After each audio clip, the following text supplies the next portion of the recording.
Nearing the end of the financial year, it's peak job application time, as schools from all around are opening their doors in the hopes to find that right person to fit their given job description. But what does it take to actually land that job? Teens all over are expressing difficulties in finding a job.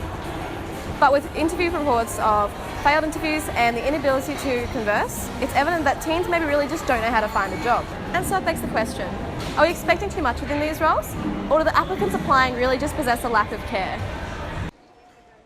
Stories abound of millennials showing up in casual clothing for formal interviews are finding their way to the internet.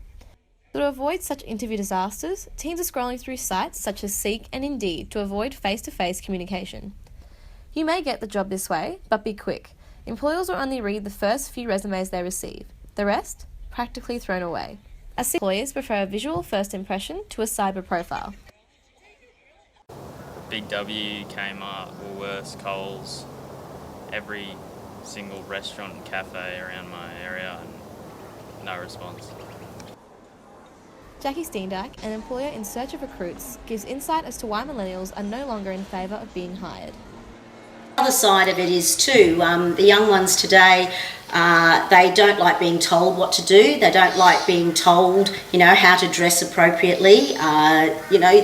You've got earrings sticking out of noses and ears, and okay, I know that that's their prerogative. I said, but that doesn't help when you've got a third party walking in the door and you're greeted with somebody with a tattoo on their neck.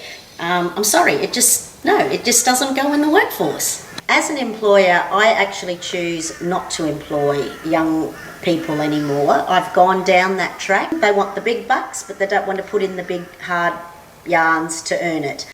The struggle applicants face, however, is not completely in fault of the student. In landing a job, one must have a particular skill set and list of experience. Difficult to achieve if the chance of being hired is so little. They say that we need to have all this experience, but how can we get experience to begin with when we don't even get hired? This is Rachel Stafford, reporting for ABC News.